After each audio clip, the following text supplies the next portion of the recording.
Good morning. Welcome to Gruber Power Podcast. I am Elvis Venter, and I have none other than Lenny Hodges here to my left. And we wanted to welcome you to the show. Good morning, Gruber Power family, Gruber Power viewers, and everyone else that's jumping in on the show today. Appreciate you chiming in, jumping in, and we have a pretty cool episode. I don't think we've ever done a topic like this before. No, we haven't. It's all been technical. It's all been about the equipment itself, but not focusing on personnel. But even I think maybe the 70 or 80 plus episodes, I haven't seen something like this. So this one is exciting to me because I think this is one of the main reasons and foundations that helped myself, and I could probably speak for others, or at least to that detail, that this really helped and was a huge advantage for a lot of account managers or a lot of salespeople or a lot of people in the industry on education and terminology, which is the verbiage of the UPS world, the uninterruptible power supplies, uninterruptible power systems. You see, I've heard both sides of that. I've heard the uninterruptible power supplies or uninterruptible power systems. Right. And we abbreviate it for UPS. You say UPS. I always say UPS, and I know, and it's not people with brown shorts and brown trucks all the time. Yeah. But anyways, but the most common I hear is uninterruptible power supply. That's what I know. That's why I hear the most of in the industry, but you're right. They're interchangeable between system and supply. Because, they do provide that, and it supplies uninterruptible power. And it is also a system that supplies uninterruptible power.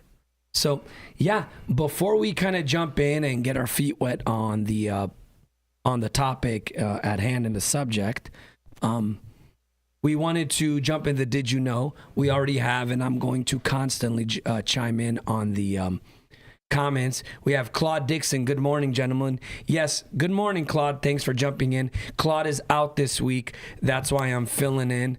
Last minute sub over here, 6th man award.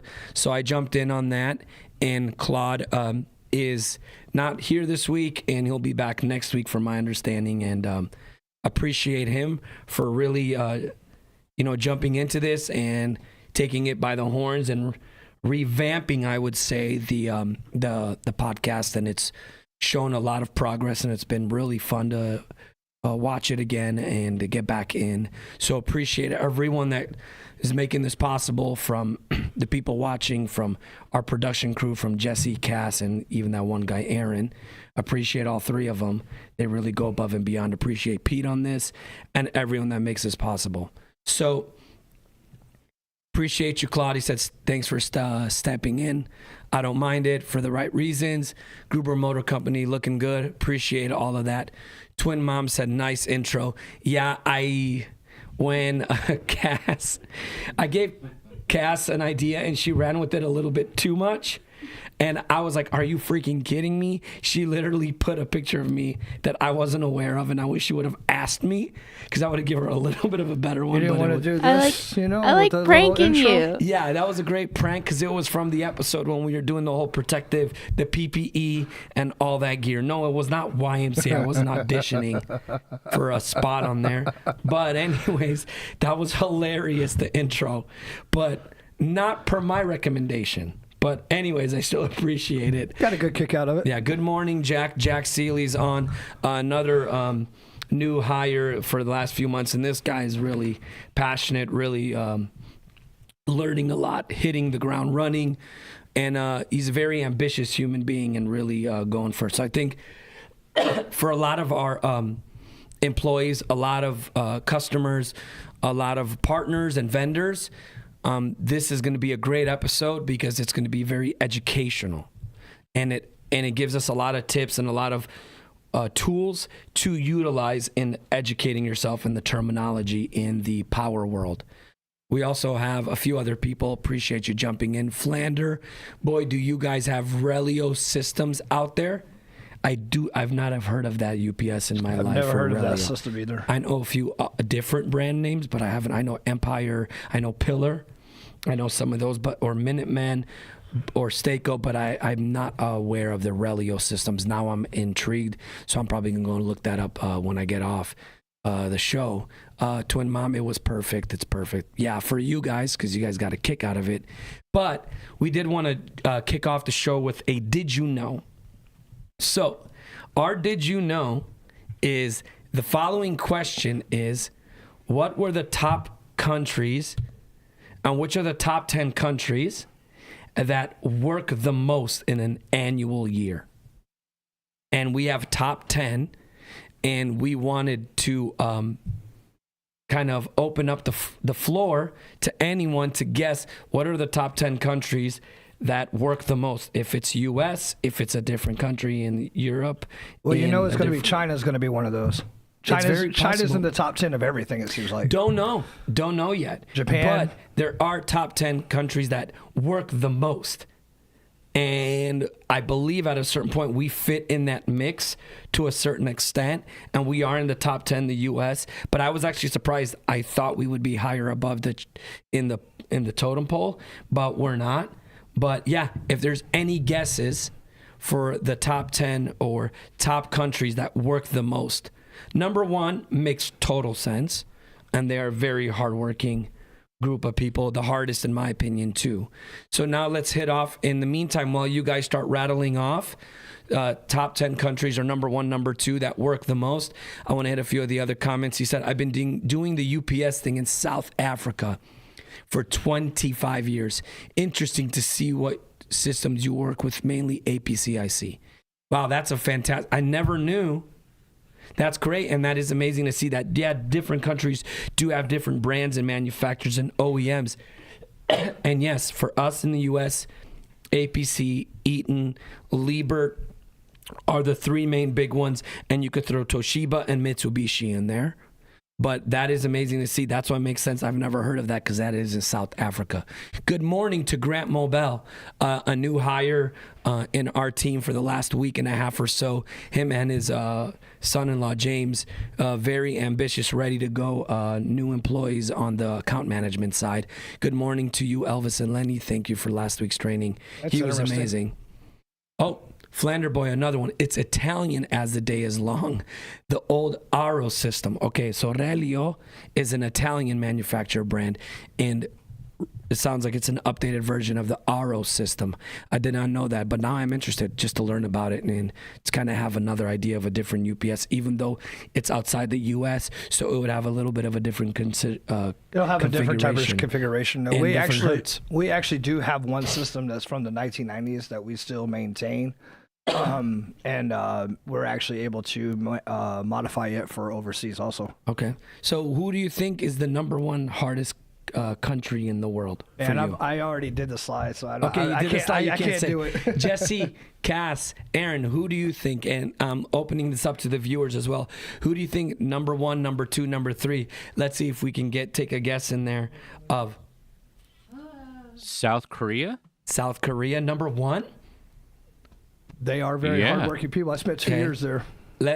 We're gonna open it up and give it about a minute before I show you guys the top 10. Just give me 1 second. There's lots of comments coming in, and I'm doing them all right now. Yeah. But can you give us your guess, Cass? How about you, Jesse? I would say probably Mexico. Number one, Mexico. What else? Cass says Malaysia. Malaysia, number That's one. not what I said at all. Oh, yeah? Probably like Stop speaking for her, Aaron. Thailand. Okay. Philippines. So we got Japan. Kira says Japan. Japan has to be one. Mexico. Twin Mom, Mexico. Vietnam, China. D-Say says Vietnam, China. We're going to open it up. Ready? Oh, man, I love all these guesses. Jack Seeley probably went to Google. Oh, well, I don't know. Here we are. Check it out. And I'm going to break down the hours per year, average around. So, Mexico's number one. Correct. Good job, Jesse. Nice. Malaysia wasn't even in there. South Korea is number 7. Canadians got us beat. From top 10, we're actually the lowest in U.S. And you know what's is not surprising to me at all? None of these besides Poland, the rest of them are outside of Europe as well. Poland's the only one in Eastern Europe and in Europe. Eastern Europe and Europe is a very pro, like, sabbatical. Greece is part of Europe. Oh, I didn't see Greece. Okay. Yeah. Sorry. No, good call. I didn't see that. So Greece and Poland. So only 2 states in Europe fall under that because it's such a like vacation destination. It's a very pro, like sabbatical, all of that. So look, Mexico's number 1. Costa Rica, Colombia. So the top 4 are all in South America, correct? Except for Mexico, it's considered North America. Okay. They're all, look at that. No, that's fascinating. Yeah. Then Israel, Greece, South Korea, Canada, Poland, and the U.S. Now, my next one, Japan isn't there at all. Nope. Japan didn't crack it. Boop Snoot. Good name. No, Japan didn't even hit it, though. I think Japan, they're automating so much now that their man hours are actually going down. South Korea is the only, Asian country in the mix. Doesn't Japan and China take like a month off for the New Year or something? No, they take a week. Well, I'm not sure. My next question is top countries that have the most generous paid time off and give you the most time off. That's the... Yep, Kira said, no way we work less than Canada. Unfortunately, they got us beat.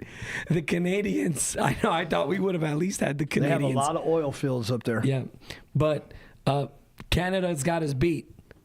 So we are number 10 in that. We're not the lowest, but from top 10, we do hit the 10th. Now, from the countries that have the best paid time off, that have the most paid time off, and the best, like, vacation given companies. What are you guys thinking here? Italy makes sense. I think Germany, France, I could see some of those being in the top 10. Lenny knows, so he can't say. Yes, sir. But Cass, who are you thinking? You can't say Malaysia again. Well, I didn't say it to begin with. Aaron did. Iceland. Iceland. Oh, wow. See, I feel like the destination countries would be more in that one too. See, Iceland's actually one of those vacation countries, surprisingly. I believe it. Yeah. And you know what? I haven't even taken a look. I haven't even taken a look at the next list. But let's see if anyone can rattle off. You said Iceland. Aaron, how about you? I said Italy. Italy, yeah, I like that one. Number 1 makes total sense to me. Jesse, what are you thinking? United States. I don't even think they crack that. I'm not sure. I don't think they cracked the top 10. So we got Finland, London, Sweden, Italy, Germany. See, I would feel like Sweden, Germany, Italy, France, those places would be part of it. I feel like Brazil would be, because I heard there's a thing in Brazil where there's a certain time of day where everyone goes home for a few hours. I know I've been in countries, and that's why they make tapas. Like tapas was like off of the restaurants, was made off of that idea. I know I've been in countries where they take prayer time during the day. That makes sense. They too. take 2 to 3 hours of prayer time. Okay, we're ready to go. And nap time also. Number 1. Right. The U.S. didn't even crack it. They didn't crack this one. Number 1, France. Makes sense. Destination spot. Generally offers a minimum of 25 working days of paid vacation plus public holidays. So they get, that's almost 1 month. 25 working days of paid. That's a month. That's a month off the bat with no tenure, with none of that. That's a month right there. Austria, Denmark, Germany, I said I had a feeling. The UK is in the top 5. New Zealand, Finland, She didn't get the Iceland, but she got one of the lands. So I'll give you half a point for that, Cass. Zealand and Finland, Spain, Sweden, and Luxembourg. Spain makes sense too. Look how many, exceeding over 30 days a year, grants employees 25 days of leave. Luxembourg provides employees with a high number of paid vacation days. So that's the top 10 that gives the most time off, the vacation days. That's pretty wild. So yeah, that was just a really cool, I was just curious because, we're such a work-driven group of people and race. So, and then one of our guys, Claude, taking some time off, and I'm like, man, let me do something on, who's the hardest working country and who likes to sit back and enjoy their vacation and their time off. So France takes the cake, or the croissant, I would say. Crickets. So, with that being said, we are going to go into our main topic today, and I wanted to jump in on this, and here's why I showed this, and I added some of this. So, our fearless leader, Claude, here on the GPS side, he sends out these challenging, provocative, really cool images, self-explanatory. But then they have some phrases to it. They have some things they say off of it. Thank you guys. And it's really cool. He challenges. I like these. I put these on my desktop as a feeding through my screensaver because it's just a reminder, when I get lackadaisical, just get chill or this, or it's just so many great ideas, and it serves really well these to what we're trying to talk about is education and terminology for the company and having a really good mindset on your work ethic. Yeah. Work ethic falls under this topic of education and terminology. And for us in our industry, we have to constantly educate ourselves on the equipment, on our customers, on paperwork, on how we set them up in our system. We have to constantly educate ourselves. And technology is an industry that always needs education and to learn more and to learn what's next and next and next because it's constantly evolving. So what we decided to talk about was just a few steps on it. And even Flanderboy, I'm going to take a quick break, says, in the UPS industry, there ain't much time off. That's true. Grant said Claude may be on vacation, but he's still working. Trust me. Yeah, he is. Some of these images were while he's off. True. So he is. He's not someone that takes a break, and maybe he should take a break if he's enjoying, out there. So I think that's lost on people nowadays in the U.S. Like you said, we're so work driven. We're financially driven. Some people are more financially driven than work driven. Correct. But they feel like they can't slow down. They can't take a break. They can't like what does Claude always say? Enjoy the success. Stop and smell the roses. Stop. Enjoy Always. it. But sometimes you have to take that step back. But some people have a hard time. Yeah. They're driven and driven and driven and driven. Enjoy the destination. And also like with this one, self-education. If someone's driven enough to self-educate, to be motivated to do it on their own, they don't take a break. They don't take time off. They don't pull back as much as they need to. Agreed. But actually, like we say, iron sharpens iron. When it comes to an individual self-educating, working with others, working with people who've been in the industry for a few years, gaining the knowledge and feedback from them, it just makes an overall better employee, I guess. Correct. And that's the big part of this is just being a very skilled and fine-tuned account manager and or employee for whatever you're doing in this industry. And of course, you can apply this across any job related, any career, any job. Career, correct. Right. But in our case, for what we're doing, I think it's very crucial and essential, and it's one of the key ingredients. And if you look at the images of the girl with the two, one's yelling, one looks angry and one doesn't. So check this out. I'm trying to do this, and Claude's calling me right now. Do I take the call or I don't? I guess I'm going to take the call.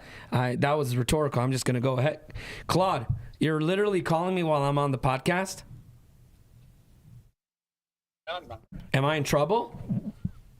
No, I was calling to tell you guys, hey, you guys look great. You're doing great. I love the topics. Dude, you sound so tired. Where are you at? Are you some mountain somewhere in the middle of nowhere? No, I'm actually at Pearl Harbor. Go see SS Arizona. Oh, wow. Okay, pin drop. Pin drop. We know where he's over there. That's amazing. Hey, does Claude know my family is from Oahu? Podcast, so you guys are doing great. Cass just wanted to let you know, or asked, do you know that her family is from, say that? Oahu? Oahu. Sorry, My grandfather watched the bombing of Pearl Harbor. Her grandfather watched the bombing of Pearl Harbor. Wow. So okay, so they live on that side of the island then, huh? They did. The whole thing. That's incredible. Yeah. Well, we just got here, so we're getting ready to get the orientation and then head on over to the U.S. Arizona. But I just wanted to check in with you guys. Thanks for covering. Yeah. You guys are doing a great job. Appreciate it. Hey, find out if they need a UPS on that boat. I will do that. Okay. I will do that. And tell Lenny I said hello. Tell him he's looking good. Lenny's right here. As always. Appreciate you. Thank you. Have a great time. Enjoy. All right, guys. Take care. So, about education. Thank you, Claude, for calling us. That was awesome. That was funny. That was a good time. Throwing a little bit of a curveball. I really like that. So, the left side, I really like that, or the right side, depending from the angle you're watching, of the books. You know, and speaking on the left side, as far as the books and being, sometimes you have a blend of that. You're going to get a blend of that. You're going to have someone who's book knowledge, who's going to self-educate, but, you know, everybody's human.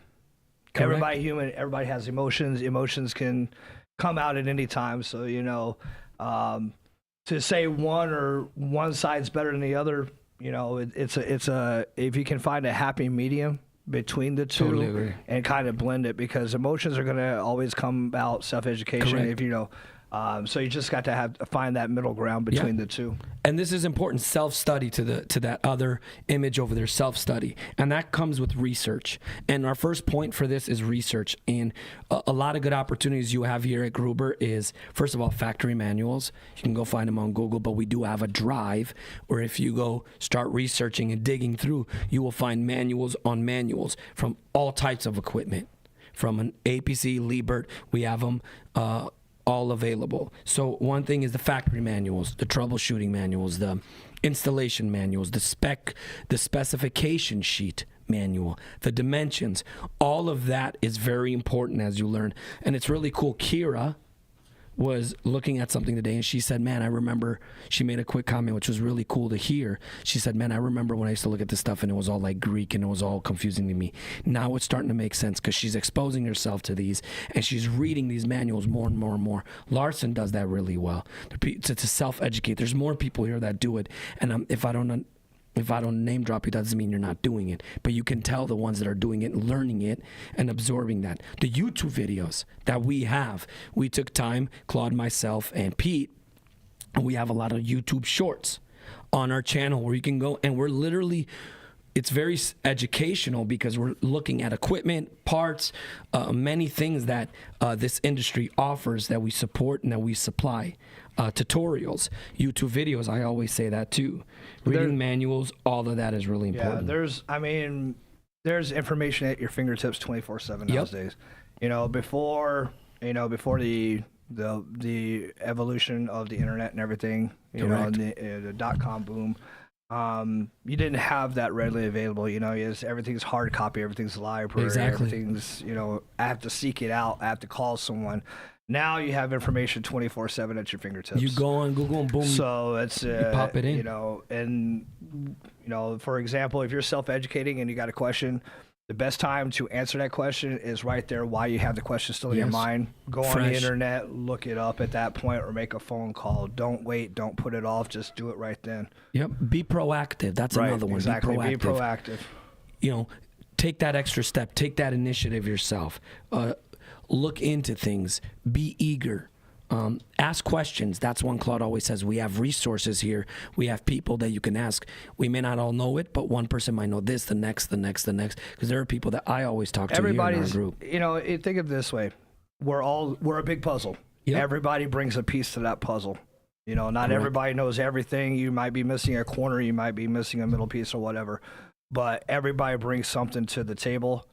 So if you piece it together from here, from one person to another, what their experience is, what their knowledge is, what their resources are. Correct. Not everybody. Some people may not have enough knowledge, but they have resources to go get the knowledge. So get the resources from them too. Exactly. Not just from the internet. People have resources too. Work with the right people. Exactly. I believe in that that phrase, iron sharps iron. Yep. Work with the right people that are in the right place. Work with vendors. Work with suppliers. You can call the OEM. There's hotlines. Call a check line. Call a check line and ask questions. I don't know how many times even when we're refurbishing this, I'll call a check line and say, hey, I got this issue. Correct. What can I do? How to properly conduct, look at that, research. Prepare for research, understand and evaluate. Use the library, think critically, take notes, decide how to use those resources. And look, it's a mixture. It's so many combinations of researching, being a visual learner, go looking at the equipment. You guys, now we offer that training session that we're going to continue and revamp. Bring back up, since we took a pause on what you're running in the depot. That's a big one that we do for training and for educational purposes. Yeah. Again, but you need that mindset. Like that other one says, 6 steps to build success-focused mindset. And these are so great because these are some other ones Claude shares with us, and they're very, very educational, and they're very informative. Another one. Oh, sorry. Go ahead. The one on the right I want to talk about is to get comfortable saying no. Everybody wants to help. Everybody's willing to help. Everybody wants to please people. But sometimes don't stretch yourself too thin. Agreed. Don't stretch yourself too thin, And being no doesn't mean being rude. It's just a matter of, hey, I don't have the capability to give you my full attention or anything like that right now. So agreed. Might want to try another avenue at that Flander time. Boy says the one thing that doesn't change much in the is the DC bus, which is DC direct current. Only the voltage in the AH amp hours, it'll always be there. Batteries, and more batteries. Very true. Graham Mobile says, what about the use of AI? Amazing question. Yes. It shouldn't. I believe it's a great benefit and very resourceful and useful, but it should be one of your many approaches and one of your arrows in the quiver. In your toolbox. Tools in your toolbox, AI. Exactly. AI is one of them. Google, manuals, all of that. AI is very good. It's still young and it's learning a lot, and it's very groundbreaking, and it's a great one to use. But don't always rely on that.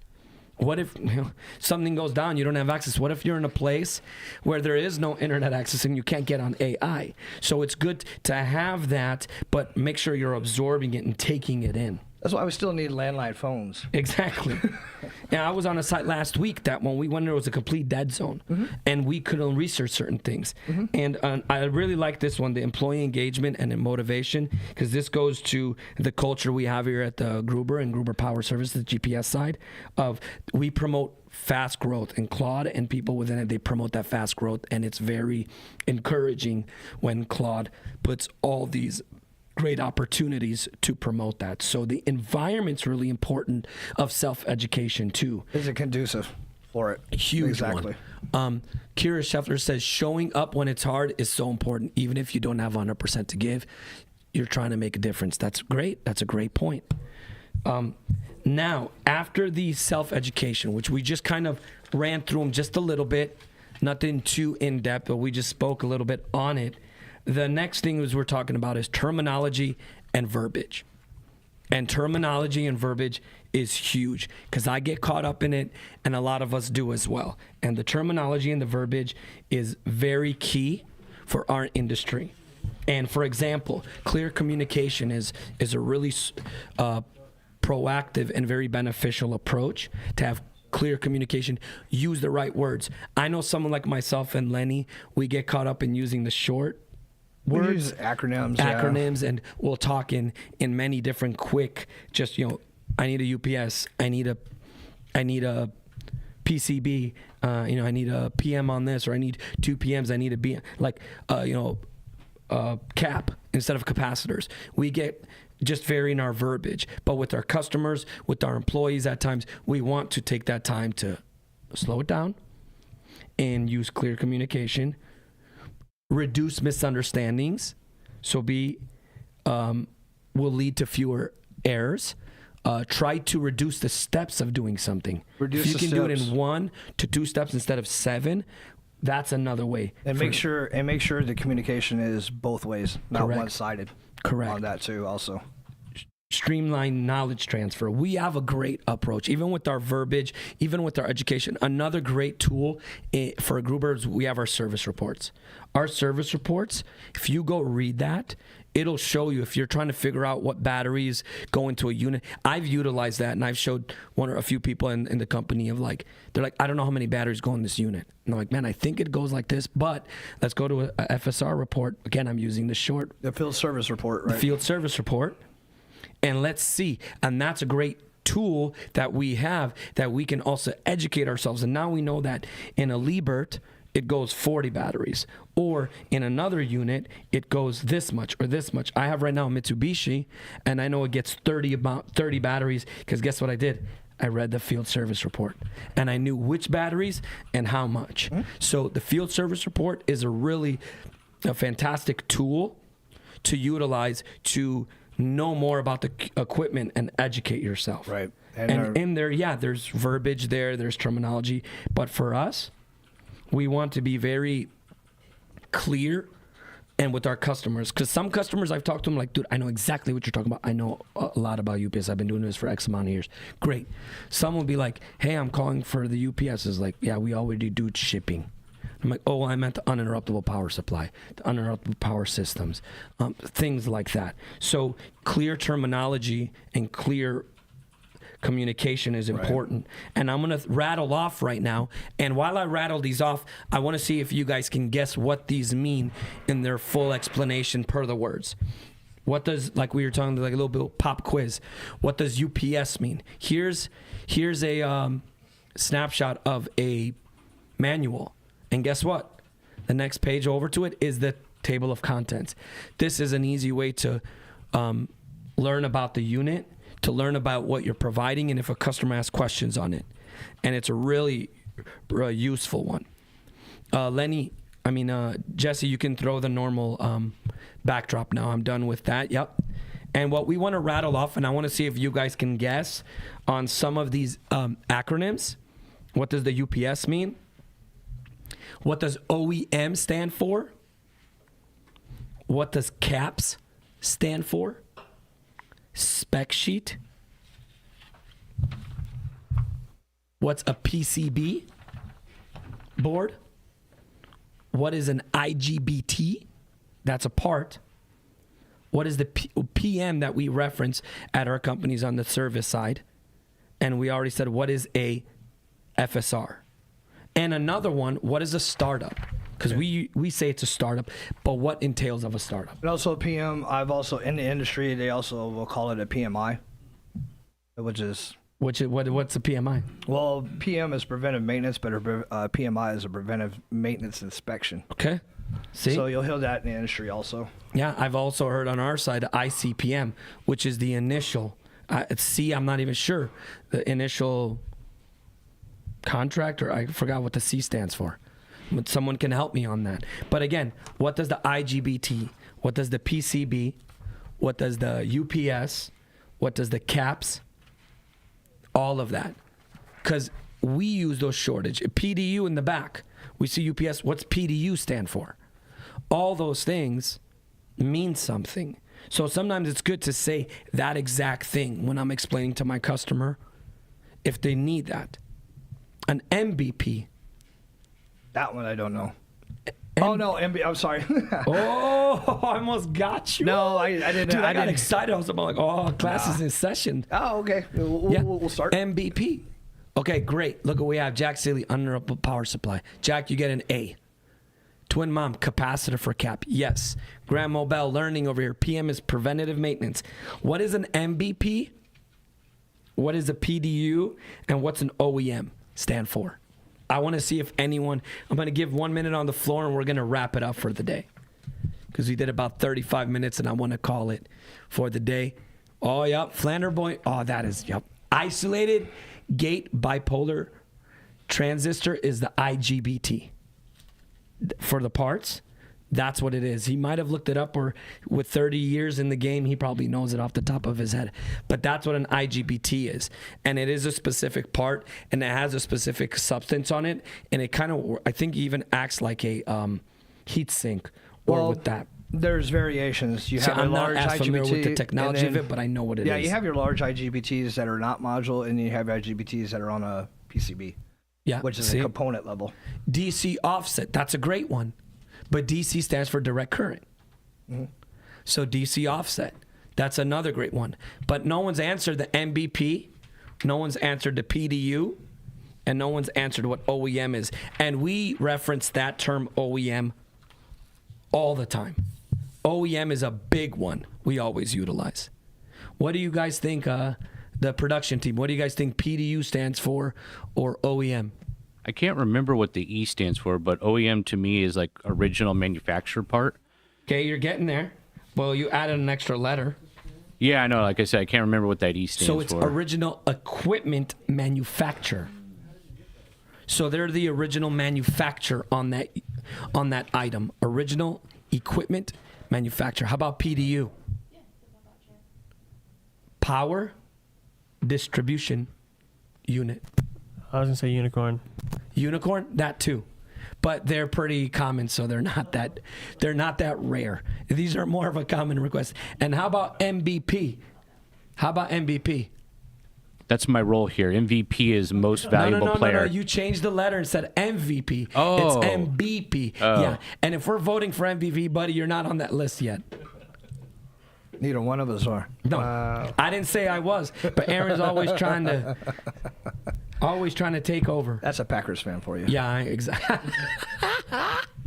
Ooh, it stings, Aaron. Elvis, you win. It's most bitter person. I'm not that bitter, but a few people might take that one. But come to Depot sometime. Exactly. MVP is not most bitter person. And I would not want to sell that service anyways to my customer. MVP is maintenance. Bypass panel. Bypass panel. Which you almost had, Jesse. Not at all. So close yet so far. So that is kind of, we're wrapping up, coming to the end of the show. Just wanted to give you a little bit of an idea. We didn't go hard in. We didn't go into the matrix, into the black hole of all this, but we did have an idea of just on education and terminology. And it's just something someone in this industry and in this space would be really good just to learn on and educate yourself and just constantly evolve and grow. Lenny, what do you have to say? Ask questions. Don't be afraid to. You know, I've had personnel come through our Depot training program, and it's sure? Because you always turn me away. Yeah, but you know, so that doesn't apply to me. I can't ask questions. Some of us are hopeless. Okay, but different topic, different episode, different time. But no, people are afraid to ask questions sometimes because people are like, I don't want to sound dumb. I don't want to sound uneducated. I don't want to sound like I'm asking the wrong question. Aaron's not afraid to ask questions. There's never. Honestly, ask. You're never going to learn unless you ask. I agree. Know, and if you're going down a rabbit hole trying to self-educate, and you're not asking, that's the other thing. When you're self-educating, you have to ask questions. True. Because if you're not really learning the material, or you're going down the wrong path of learning the material because you're not asking questions, it's gonna, when the questions get tough, that's when you're gonna be like, okay, maybe I should ask this in the beginning. Totally agree. No, you have to ask questions. That is all, folks. We are wrapping it up. Appreciate for everyone jumping in for all the activity. Just jump on the channel, like, subscribe. Jump on all of our other platforms where we're with what else we got there, Jesse? We got Instagram. Are we on TikTok? Yep, TikTok, Instagram, YouTube, Facebook. X. All of it. So please jump on there. Appreciate all the activity and all the people jumping in. I appreciate everyone. Flanderboy, thanks for chiming in from South Africa. You guys have a great day, a great night. And it says there is no school for UPS system. There isn't. That's one of the purposes why we're doing this. And that's one of the inspirations. There is a lot of experience, but it's also self-education. There is no school. That's why Gruber Power, we have the depot sessions, the workshop. We have as much as we can. We have experienced individuals from our FEs, all the way from our CEO going down to our service group and in the front office, back office. That's what we have. So appreciate you guys all. Where's the link? Jesse, you want to let them know where the link is? Muhammad just asked. That's on Instagram. Yeah, so this, you can find the links. You just go anywhere on any of the platforms and search Gruber Power, but the links will be in the description on our YouTube channel as well. So you're on Instagram, you want to hop over to YouTube. Jump to YouTube, find the links there, and then get cracking. I appreciate everyone. You guys have a great day. Thanks for chiming in. Thank you, everyone. Bye.